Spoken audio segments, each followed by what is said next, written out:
Hi guys, ಎಲ್ಲರಿಗೂ good morning. ಏನಂದರೆ ವಿಷಯ, ಡಿ ಕೆ ಶಿವಕುಮಾರ್ ಸರ್ ಮತ್ತು ಪರಮೇಶ್ವರ್ ಸರ್ ಹೊಸದಾಗಿ ಒಂದು ನಾಡ ಕಚೇರಿ ವೆಬ್ಸೈಟ್ ಲಾಂಚ್ ಮಾಡಿದ್ದಾರೆ ಮೊನ್ನೆ ತಾನೇ.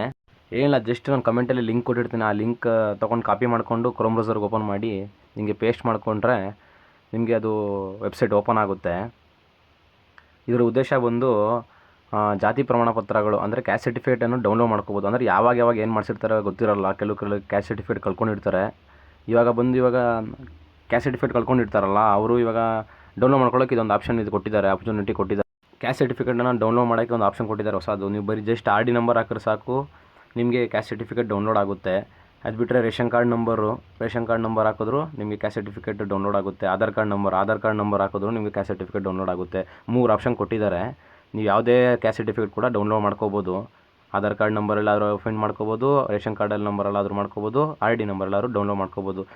ನಾನು ಅಲ್ಲಿ ಆಧಾರ್ ಕಾರ್ಡಲ್ಲಿ ಹೆಂಗೆ ಡೌನ್ಲೋಡ್ ಮಾಡ್ಕೊಳ್ಳೋದು ಅಂದರೆ, ಅಲ್ಲಿ ಆಧಾರ್ ಹೋಗ್ಬಿಟ್ಟು ಮುಂದುವರೆಸಿ ಕ್ಲಿಕ್ ಮಾಡಿದ್ರೆ ಇಲ್ಲಿ ನಿಮ್ಮ ಆಧಾರ್ ನಂಬರ್ ಹಾಕ್ಬಿಟ್ಟು OTP ಬರುತ್ತೆ, ಅದನ್ನು ಸಬ್ಮಿಟ್ ಮಾಡಿದ್ರೆ ಸಾಕು. ನಿಮಗೆ ಆ ಆಧಾರದಲ್ಲಿರೋ ಕ್ಯಾಸ್ಟ್ ಸರ್ಟಿಫಿಕೇಟ್ ಅಂದರೆ ಜಾತಿ ಪ್ರಮಾಣ ಪತ್ರ ನಿಮಗೆ ಸಿಗುತ್ತೆ.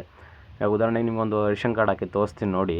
ರೇಷನ್ ಕಾರ್ಡ್ ನಂಬರ್ ಹಾಕಿ, ಈ ಥರ ರೇಷನ್ ಕಾರ್ಡ್ ನಂಬರ್ ಹಾಕ್ಬಿಟ್ಟು ಚಾಪ್ತನ ಎಂಟ್ರಿ ಮಾಡಿ ಹುಡುಕಿ ಅಂತ ಕೊಟ್ಟರೆ ಸಾಕಲ್ಲಿ ನಿಮಗೆ ಇಲ್ಲಿ ರೇಷನ್ ಕಾರ್ಡಲ್ಲಿ ಯಾವ ಕ್ಯಾಸ್ಟ್ ಸರ್ಟಿಫಿಕೇಟ್ ಅಂದರೆ ಜಾತಿ ಪ್ರಮಾಣ ಪತ್ರ ಯಾರ್ಯಾರದಿದೆಯೋ ಎಲ್ಲರದು ಇರುತ್ತೆ. ಅಲ್ಲಿ ನಿಮಗೆ ಕ್ರಮ ಅಂತ ಇದೆಯಲ್ಲ, ಅದನ್ನು ಹೋಗ್ಬಿಟ್ಟು ಡೌನ್ಲೋಡ್ ಮಾಡ್ಕೊಂಡ್ರೆ ಆಪ್ಷನ್ ಇದೆ. ಡೌನ್ಲೋಡ್ ಮಾಡ್ಕೊಂಡ್ರೆ ನಿಮಗೆ ಡೌನ್ಲೋಡ್ ಆಗಿಬಿಡುತ್ತೆ. ನೀವು ಬೇಕಾದ್ರೆ ಅಲ್ಲೇ ಕೂಡ ನೀವು ವ್ಯೂ ಕೂಡ ಮಾಡ್ಬೋದು. ಅಲ್ಲಿ ಕೆಳಗಡೆ ಕಣ್ಣು ಮಾರ್ಕ್ ಇದೆಯಲ್ಲ, ಅಲ್ಲಿ ಕ್ಲಿಕ್ ಮಾಡಿದ್ರೆ ನಿಮ್ಮದು ಯಾವುದಿದೆ ಕ್ಯಾಸ್ಟ್ ಸರ್ಟಿಫಿಕೇಟ್ ಅದು ಕೂಡ ಇಲ್ಲಿ ತೋರಿಸುತ್ತದೆ.